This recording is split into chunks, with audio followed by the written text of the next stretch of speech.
Welcome to the Jameson Files. I'm your host, Carrie Weber, and this is a special episode for me because I have my incredible friend, Judy Kay Mausolf, with me today, returning as a guest. This is our second time around on the Jameson Files, Judy Kay. I don't know if you remember, you were a guest of mine several years ago.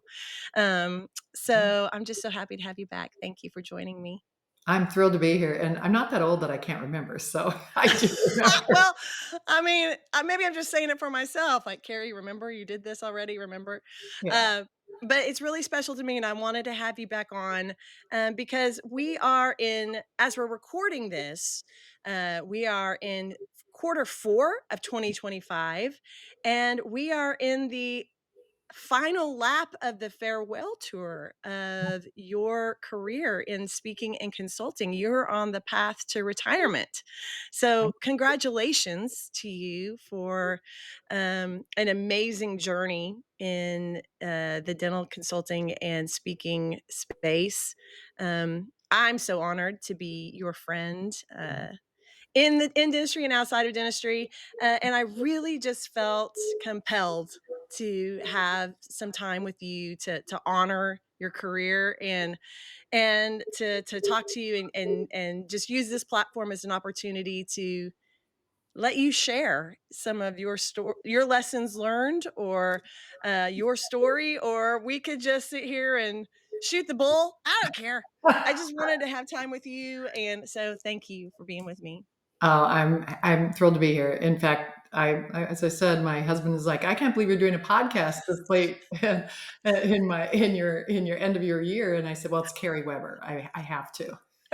You have I have to. to. I have to. You Well, have you know to. what? It's been a great ride. I started in dentistry, gosh, in the early '80s, before you were born, and Girl, I was already born, but I appreciate it. or 2 years, right? And and dentistry has changed so much, but, I remember getting into it without any dental background and thinking, "I hope I like this," and I fell in love with this industry. It's amazing how many people don't have a clue of what it really is like to work in this Mhm. industry. And for years, I worked in a practice as an administrator and was blessed to work with doctors who really invested in their team. And I think that helped grow my love as well. And then started my business 20 years ago. So this is my 20th and final year. And so it's been fun. Wow. Yeah. It's Wow. been- And I don't know out of those 20 years when in that time frame that our paths crossed for the first time. I I have don't to think, know. I think it was SCN. I I think so think it too. was Speaking Consulting Network. I think I was starting my career. I had no clients. I supposedly was a consultant. I hadn't spoken for, on stage anyway. And I remember meeting you and Amy. Mhm. And I remember Amy asking me all kinds of questions and I was intimidated, which I'm usually not at all, but here I am starting over and going from being a very confident practice administrator who helped run a study club for years and helped train other practices to starting with nothing. And I remember meeting you guys and I was just like, wow, you guys are amazing. Yeah. Mm. Yeah. Yeah, over the years, I've had a chance to be a fly on the wall, sit in several of your classes, and this year especially, our paths have crossed a Yeah. couple of times, which I'm real grateful for.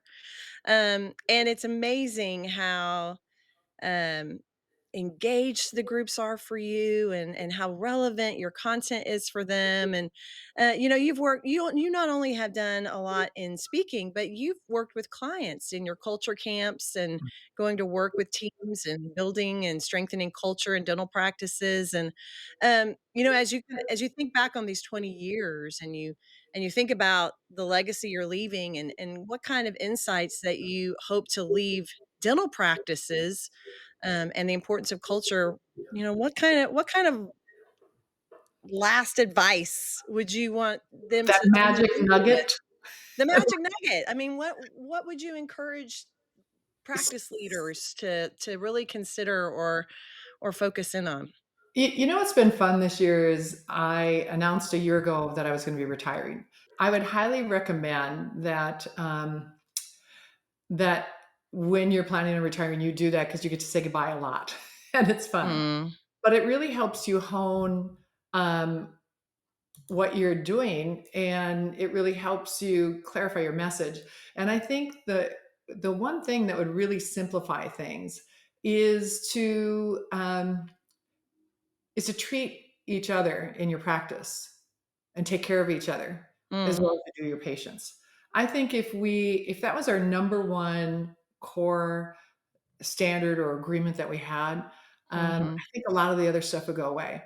And I think if we had a no exception rule to that, that no matter how great the team member was as skills and patient care, that if they were that Godzilla to the team, that they couldn't be on the team.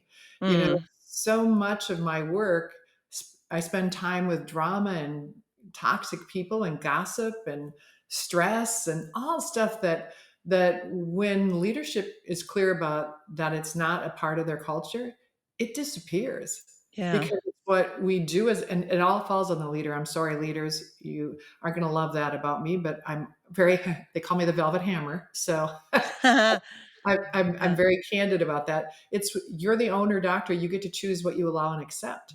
And we make these concessions and then our culture falls apart, you know? yeah. So I think that it's that number 1 is that we take care of each other, we treat each other as well as we treat our patients. And that would get rid of a lot of problems. Yeah. That piece about sorry to be the bearer of bad news, leaders, but it really you're that measuring stick, and studies support that. I mean, Judy Kay, I Yeah. mean, not it, what you're saying is proven to be true. And Gallup surveys in one of their most recent reports has said that 70% of employee engagement can be directly pointed back to the leader. Absolutely. And so I mean, that, in and of itself supports exactly what you're saying, and I think you and I get the chance to do a lot of similar things when we go work with practices and practice leaders, and something that I notice a lot is simply leaders being, progressive enough to invest in those kinds of team trainings. You can see the layers starting to kind of open up Absolutely. with these team members. You can see team members that when you first meet them, the day before a session or as you start the day, you think, "Oh, this team member is not gonna contribute anything." And then they end up blossoming before your eyes and having so many aha moments, and, that's really, fulfilling to see happen. And so that encouragement of leaders to not only create those boundaries like you said of no toxicity, a not no toxicity area, right? But also investing in and pouring into time for team development to give them a place to learn and grow and contribute, can really change the energy of a team. Has that been your experience as well? 100%. And you think about this, Carrie, how many times have we gone in where we meet? And in my culture camp setting, I would always meet the doctors the first evening that I arrived. And just to get a little bit of the lay of the land of what does leadership look like? How do they work together? If there's a couple of doctors, and I always want to have whoever has the strong leads in the practice. And a lot of times they'll give me three things they really want to accomplish in this culture camp, right? And so much of the time it's an engaged team. And I look at the doctors and I look at how they interact and I think, well, you're not even engaged with each other. Why would you think, your team would be engaged? Number Yeah. one leadership principle is lead by example. So when I look at that, and the team, so oftentimes in the past, they might have had a manager that they put in because they were good at their skills, and then they put them in charge of managing people. Well, you manage tasks. I think you lead people, right? We've heard that a Yes. million times. But so many times they're not really equipped to do that and they don't invest in that. And it's not that the person is a bad person, they just often lack the skills and they get frustrated.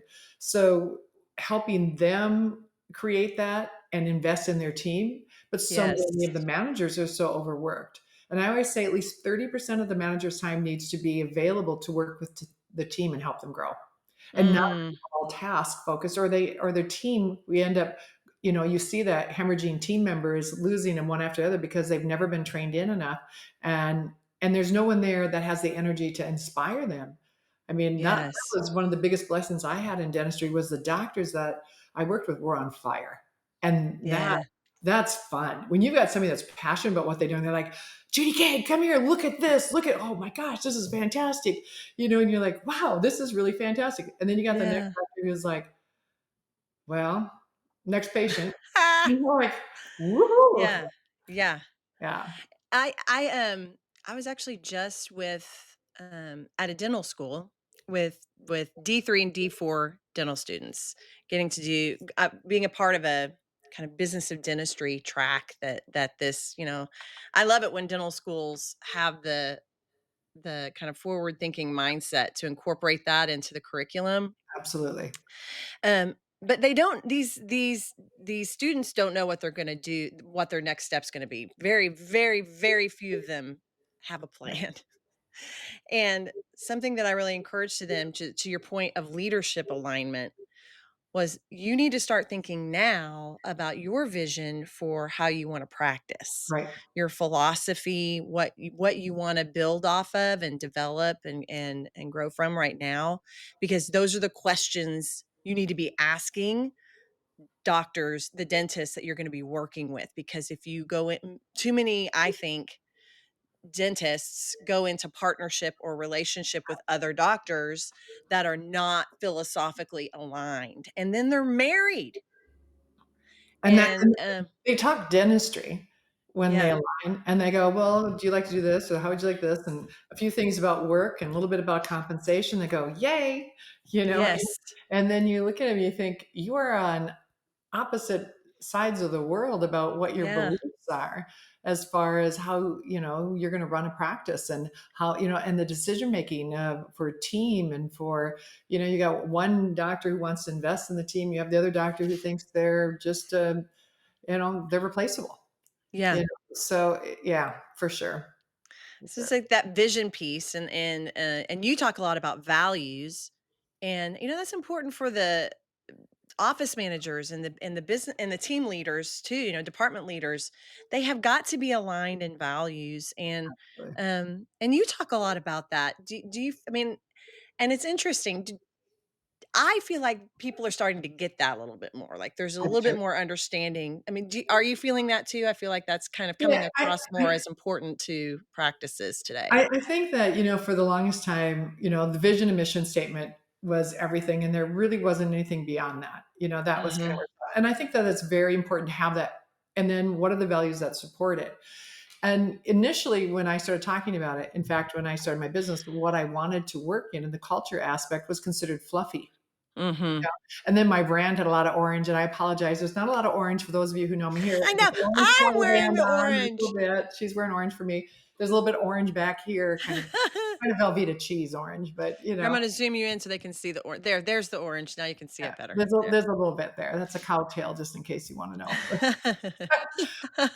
But but the values are so important because first of all, if you actually live according to them and practice according to them, it helps you. It's your North Star, right? Mm, And it's an accountability tool, which creates problems sometimes because doctors don't always want to be held accountable. Neither do managers sometimes because they'll say, "Well, this is our core value," and then they may not practice that.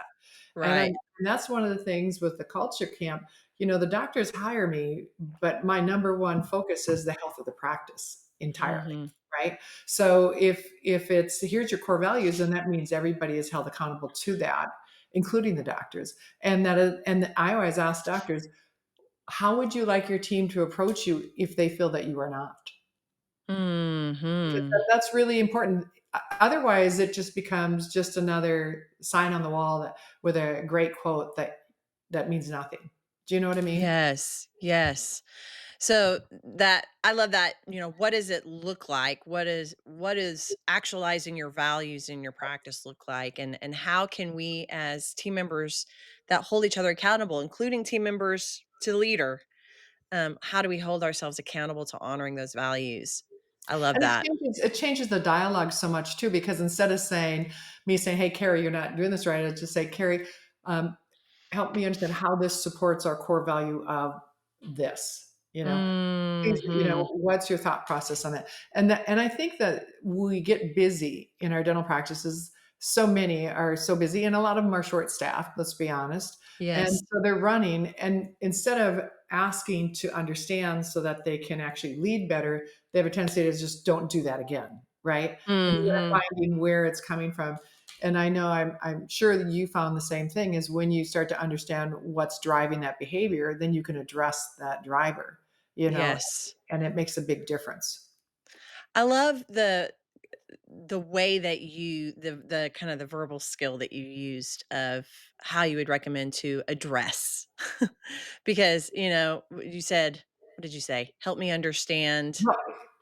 What did you Help me say? understand how this supports our core value Help of me understand how this supports our core yeah, because that's something that I learned, when you study communication skills, which I know you do because you teach it. But is, instead of getting into approaches of how to communicate which feeds drama, right. right? And conflict, how we address potential conflict or issues or behaviors that we need to see an improvement in, can make all the difference in the world of how that's received and what the end result ends up being. Because, Absolutely. and so Absolutely. I wanted you to share that verbal skill again because I thought that was a perfect example of that could easily be addressed in a way that could feed conflict or defensiveness or resistance. Absolutely. Um, and you said it in a way that really felt, it's coming from a place of care Right. and Care and with, care and concern. And I think that that makes a big difference. That's the thing. Words are words though. And the numbers vary a little bit, but they say 7% of what you say is retained, 55% is body language, and mhm, 38% is the tone of voice, right? So you yes, have people though that are phenomenal at scripting, right? And they say things perfectly, but their energy isn't aligned with it. And so it mm, feels very disingenuous. And that's where I always tell managers and doctors, don't approach a team member when you're upset because the only thing that they're going to feel is the energy because it's so much more powerful. oh yeah, Be thinking about what is it that you want out of this conversation, not a particular outcome, but more of understanding. And if you really truly want to have an open conversation, then that means you have to have the mindset that your opinion might change based on this conversation. mm, Otherwise, you're just listening to respond and tell why you're right. You know, mhm, consider that the outcome might be different than what you thought. I And love and I that. think that that's key. But so many people want to just cut to the chase. And I know I was just speaking the other week in Minneapolis, and and the doctors go, well, I don't have that much time. And he goes, well, so you're saying 3-to-1 conversations, three growth opportunities, to one corrective conversation is a good relationship. I said, yes, but it's not 4 in 1 conversation. It's not like, gee, Carrie, I really appreciate how you did this today. And this was really good. And this needs to change. And gosh, you're swell. I go, you can't do I said, because we all know that's a sandwich thing. And we go, why did you waste your time on the other three? Just get to the point. What I'm suggesting is that you catch them at different times doing things right and you acknowledge you what we reward gets done, right? And we Mhm, acknowledge, hey, I see you, I appreciate this. Then if I have 3 different conversations with you and down the road I have a conversation saying, hey Carrie, I really like how you do this. And not but, and I would like you to add this to this as well, and it'll make it that much better. And yes, the person's going to be open to it. But when you sandwich it, right? And the most miraculous thing about that though, Carrie, is when you start to look for things to show appreciation for, you see them. yes, Otherwise, you look for things that are going wrong and you see them. And I'm not saying you put a blind eye, but so many times we highlight all the negativity and we don't highlight the positive. We take that for granted, yes. so And it can become a demotivator, right? I oh, mean, we're wanting absolutely. everybody's always asking, "How do you motivate people? How can we motivate my team? How do we motivate the team?" And I said, "Well, are you even recognizing anything good that they're doing?" Right. Right. Because, sometimes a pitfall of a really driven, high performing leader is you're so focused on the next thing that you can do better, you forget to take a step back and celebrate the progress you've made to that point or the things that you're doing well. And And if you stop celebrating, you lose your joy for what you do. yes. It's just another check off the list. Yeah. Yes, for sure. You mentioned that a presentation that you were giving recently, and I want to kind of segue into that. Yes, you've done a lot of great work one on one with doctors and practices, but my goodness, your success in speaking is incredible. And what? It's true. I'm laughing about the first time I ever spoke. Oh, Bemidji okay. Tell Bemidji, me this. Minnesota. It is colder than I mean, Minneapolis is cold enough because that's where I lived for many, many years after I moved from North Dakota. But Bemidji is like the end of the earth. And it was maybe 20 below without the wind chill. The wind is howling. It's nasty. I drive up 3 hours from Minneapolis to go and speak to these doctors. And I hit them with the most important thing, leadership, smack dab in their eyes. I'm asking them questions right off the bat. They are looking, they're like this. They wouldn't even look at me. And I am gripping the lectern. Sweat is running down my back, as cold as it is. And I'm thinking, oh my gosh, I should just run. I really stink at this. They won't even look at me. So I'm into this memorized, totally Oh, memorized speech that was 45 minutes long. I drove 3 hours for a 45-minute speech, right? And my. and I get about 15 minutes in it and I think, I can't do 45 minutes of this. So I said, if I stop asking you questions, will you at least look at me? Oh my goodness. It was so bad. And I ran into a couple of those doctors a few years later when I was speaking at Minnesota Dental Association meeting. And the one guy goes, you weren't that bad. He goes, we were just hungry. We could smell the food in the other room. And I go, oh Ah, no, I was bad. I was really bad. I'm pretty sure if anybody that has been speaking for even a couple of years, if you said what were where when did you crash and burn? I mean, surely we all have them, right? I mean, I have them, and like they come to mind. It's very triggering. It's a little like, like you automatically just start sweating thinking about those moments. But we wouldn't have learned anything without those moments Oh yeah. of, Yeah. you know, um, after all this time, how do you prepare for that? What is your intention? I always try to think about, if I had I haven't been speaking for nearly as long as you. I think I'm coming up on 10 years since my first You could presentation. skyrocket. And if I thought about somebody that was in their first year, um, what would my advice be? And I think I just would love to know what intentions do you put into place as you prepare for one of your presentations at this point? Well, so our world has changed a lot. When I started, there weren't as many pop-up type of meetings that there are now. And I Mhm. don't mean that as a negative, but there's my gosh, there's a ton of meetings out there. There used to be state and some district and some, study clubs and things like that, but now you have all these different meetings coming to play. And the hard part is as a new speaker in some of these, you're invited to come to speak because you're free. And Mm. and exposure is a good thing. Linda Miles used to say, too much exposure can kill you though. I So I can love hear her that. saying that. But sometimes they tell you false things as well. And they tell you that you're great when you're not. And as a new speaker, the worst thing you can do is to get on a stage that is too big for you, that you can't hold the audience because the speaking world is a very small industry and Mm. people talk. And you are much better off to slow down your progress and make sure your skills are honed and do it with people. Share it like organizations like Speaking Consulting Network, Academy of Dental Management Consultants, there's more, many more, but just to name a few, those are two that I'm familiar. National Speakers Association was a big, big one for me in my state chapter.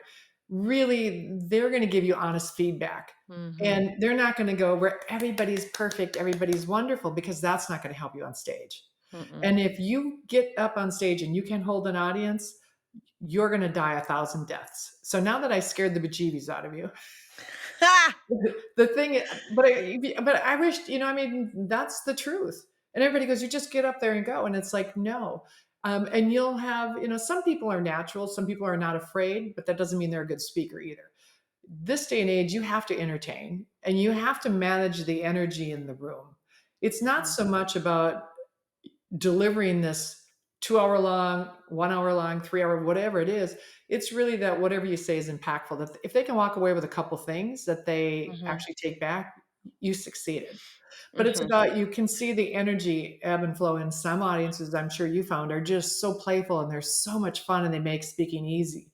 And some of them are very difficult. So I would get involved with an organization that can teach you a lot about the speaking industry. And like I said, Mhm. National Speakers Association is a great one for that. It also gets you out of dentistry a little bit, which is great. Um, Mm. I love dentistry, and yet we become almost inbred. Mm. We see the same thing over and over again. NSA, you go to a national meeting, you see so many different styles of speaking, and then you'll see somebody go, "Well, I would never do that because it's not my comfort level." You have to Mhm. find something that's innate with you, right? Mhm. And that's what makes the difference. It has to be real. And so I no longer memorize things. Yeah. Most cases, I don't even know what I'm going to say. I have slides that Mhm. kind of remind me of the path where I want to go, but there's very little writing on them, and it's just really to prompt. And then I spend a lot of time with, where does my audience want to go, by Yeah. based on questions. So I think getting some feedback, getting some training, I think is important. I think belonging to these organizations is really helpful. I think surrounding yourself with people that you admire and appreciate their speaking skills and learning Mhm. from them is really key as well. I love what you said in there about, learning what your audience desires. You don't want your audience to run the show. I mean, you came in with intention, but if we don't know what their goals and expectations are, I do that a lot. So Yep, I do too. I feel good that you said that. Well, so, like, I'll give you an example. Because If I have a 3-hour presentation, honestly, I probably have planned about an hour and a half of material, and I Mhm. have the freedom to play in the rest. Now, as a new speaker, I probably wouldn't do that, because if you have a quieter audience, you might be going, "Oh, now what?" Right. As a seasoned speaker, you've gone through fire drills, and I had someone have a panic attack. I had another person have a seizure. I mean, Oh my goodness. you get hecklers, you get those who that just want their hand up the whole time. All this stuff. But it really is. I know my material enough that if there's a lot of questions on one area, I'm gonna land there longer. And Mm. then it's not that I'm not going to go through the rest, but I'm going to touch it very differently. And so every presentation that I do is really driven by how much time I spend based on the questions I get throughout. Yeah, I love that. I love that. As you've been talking about both your consulting and your speaking history and experience, I've kind of been sitting here mulling that over too, and thinking about the varying levels and types of energy it takes. There's a physical energy that speaking takes, and a Absolutely. mental energy. I Yep. do believe that consulting takes an even higher level of mental energy Yes. Yes. because it's so focused on that one specific practice or group, or team Yeah. that you're in front of, that they're going to want you to get into the weeds about their own specific scenario. So that, to me, that takes a deeper level of mental energy. um but speaking from the stage, to your point of that awareness of your audience, your preparation and mastery of your content, so that you can take it to your point, like you can have an hour of content and let the audience guide the rest, or you can fill 2 hours Right. like that simply by knowing your content well enough. Um, and I think that's what audiences are looking for, people with depth of content. Right. Meaning they're looking for to walk out of there with something. And that's what that's what makes me a little nervous now with all AI. And I'm not anti Mm, AI. It just makes me nervous because I see that um, there's a lot of dependency on it now. mm, And then it becomes, and this will be maybe an off analogy, but it kind of reminds me of the calculator. Okay. mm. You know, how many of us can do division or multiplication or adding? Don't go Or, asking me I mean, math questions, Judy you Kay. know, we're dependent, and people can't even see a simple um, addition or subtraction problem and know that it's way off by hundreds, Mhm, right? By just glancing at it, because there's no awareness of that. So when I look at AI, everything is Googleable. You know, you mm, just go on and you can pull this from here and this from here and this from here, but you don't have the history, and mhm, you're gathering information. And I'm sure much of it is good.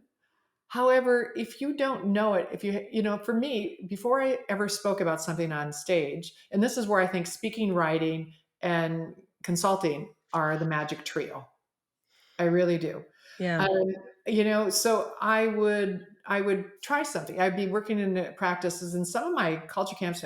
My largest one was 110 team members, wow, and I yeah, did that solo. That was a lot. That that's one. work. Oh man, I came home. I think I Talk was about brain dead for about talk three about days. energy. I was just like, yeah.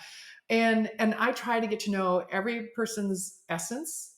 I know a lot of people do personality tests. I That's always been one thing for me, is understanding people's essence and their name and stuff, and so I can talk to them about it and know where they're coming from. So that first day, if I'm interviewing, my goal is just to get most of, not so much what they're saying, but who their Mhm, energy coming out, and where the role is in the practice, kind of, and their name. mm. So that the most names I could ever remember in a day, I got up to 64, and then I capped. I couldn't. I was like, I am so I impressed. capped out. It was like a lot of work.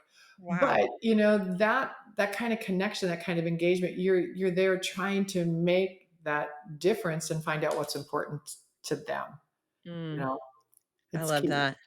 You know, and the coaching part, you know, when we look at that, it's like they're wanting you to really help them. And if you know something and you get to know them where they feel like you care, and I think that's the most important thing, that you actually care about their outcome, I think that's where it all lays. Mm. You have such a your authenticity is so powerful. You've never compromised who you are and what you're all about, and that shines through. And I think we'd be remiss if we didn't say that too, that you have brought your authentic self to the space, and have built around that a mastery of your content, obviously, and a wisdom through your experience. That's really, really powerful. I think that being like you're saying, we can't depend on on technology all the way through. If you in what we do, Right. you have to be a forever student. You have to be passionately curious about your craft and your area of focus for forever. That's Right. why there's people that have honed in just like you have on particular areas of focus, and you become so exceptional at it because that is has been your choice of study, and you have curated and studied and then continue to practice and master your tools. And that cannot be, I don't think that can be said enough to people, that success isn't an instant No. thing No. in speaking and consulting. No. It happens by someone committing to the craft, committing to the vision and the purpose that you have established for yourself, just like you have, Judy Kay, and then being a continuous student of that. Um, So what and happens that I think with that's really important. how can you be authentic if you utilize AI? Yeah. I mean, I'm happy to And let I'm not AI help anti, me do be you more know what I mean? efficient.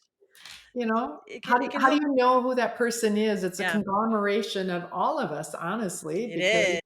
you know, and I get it, but, you go in and so what are you gonna do? Go to your computer, somebody asks you a question? I suppose, just like we use a Mhm. calculator. I don't know, that's the part that makes me a little nervous, and a lot of people using it to write books and all the other things, and I don't The know. authenticity, I don't think, I think there will always be a space for that authenticity, Yeah, and for the unique, customized approach that comes from a human being.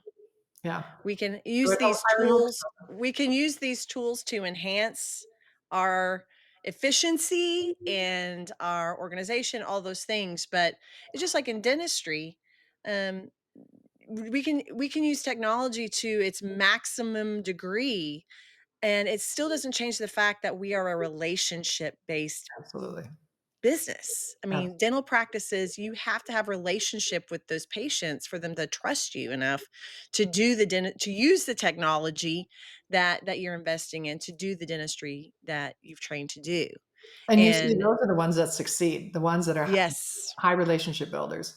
They could be the yes. best clinician in the world, but if they're low on the relationship, they're they struggle. Relationships and results. Yeah, absolutely. That's what it comes down to it. So this is it. I uh I just want to say I I'm not dead yet. I know you're not dead, but I just, Judy Kay's sick of me crying over here that she's retiring. I'm like, you're not going to be at the conferences anymore. You're not going to be on the road anymore. And I'll so just send you a little selfie I'm like, all up in my feels about it. So just let me be, sad, and grateful. Because I think another thing that if I were to honor you in our conversation to anyone that's listening and trying to figure out how they can be better in whatever role they're in, whether that's as a leader in a team, in a dental team, um, or going on a new path in their career. I think it's as you had said, to find these organizations to help you develop, but I would double down on that and say find mentors. yes, And again, like I said about the dental school students, get clear on your vision of what you want to do, what that looks like for you, who you are, what your philosophies are, and then find people that are that you connect with philosophically, in your values. And I have to just say a huge thank you to you for being one of those mentors to me. oh, I feel extremely fortunate that I've had extraordinary mentors, in my career, and um, it wouldn't even be fair to not take this time to give you credit for the time. You've taken time. You've been very open with me. You've spent time with me over the years. You've been very honest with me. When I ask for feedback, you willingly give it with love, but but you tell, like you said, we need people that will tell us what we need to hear to right, sharpen that saw. right. Um, as one man sharpens another, we want to help each other be better. And I'm grateful to you for being one of those people in my life. Well, I'm grateful that you're in my life too, you know? And, I could have made my career so much easier if I'd have just went to work for you guys. Well, I mean, hindsight But 2020. but I wanted to do it myself. And there's one thing I really want people to understand. It's not like I lost my passion for what I do. I still am in love with dentistry. I think it's the most amazing industry there is, which is why when so many people would ask me about, would you come and do some work for us in the banking or the retail or this? And I said, my heart, I can do it, but my heart's not really in it. Mm, And I have enough with dentistry. But you guys, I've been on the road for 20 years now and I walk the talk. And now it's time for me to have some time with my husband, Steve. And we mm. live in a amazing retirement community that like this morning we had resistance recovery, we played pickleball, we have some wine clubs too. We have a lot of fun things. But it really is about balance in life as well.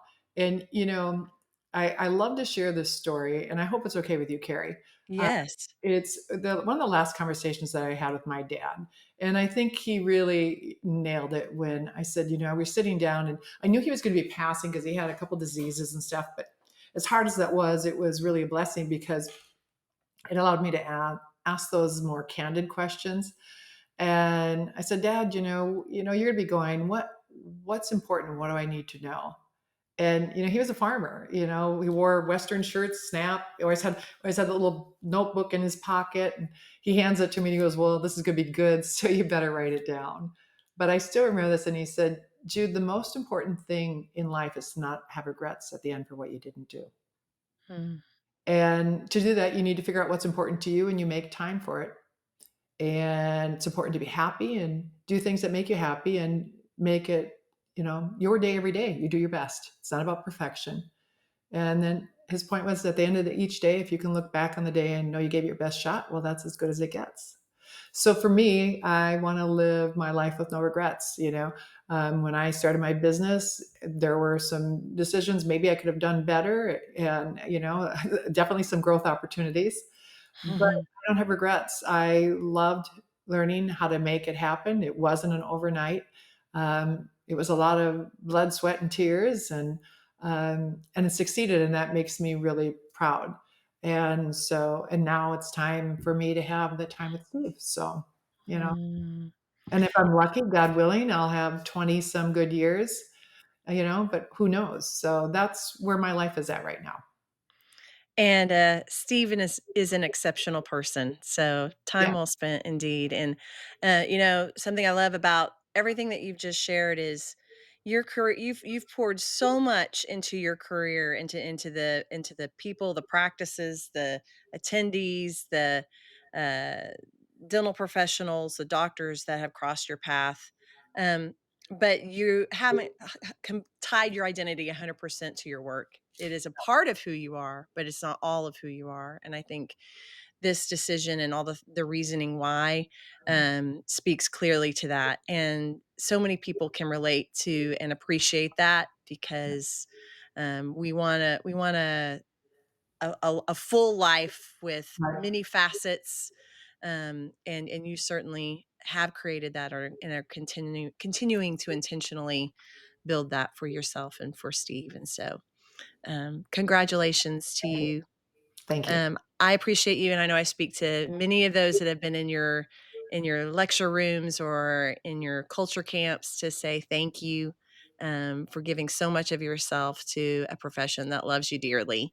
And maybe you'll be like Elton John. You're doing your final tour, but you might come on as like a guest somewhere. Like maybe I could like lure you into something Jameson every once. Now, now you're like Cheryl Moore with Chicago. Come on, just one more I time. mean, Elton John technically is retired, and he keeps doing stuff. I mean, you never know. I'm just How saying. about how about we just hang? Yeah. Or how about I come to one of those wine tastings in There your you go. neighborhood? I'm sure I'm sure we can arrange that. That Yeah. sounds good. Well, thank you for being with me today, Judy Kay. I appreciate you so much, and I love you dearly. Thank you.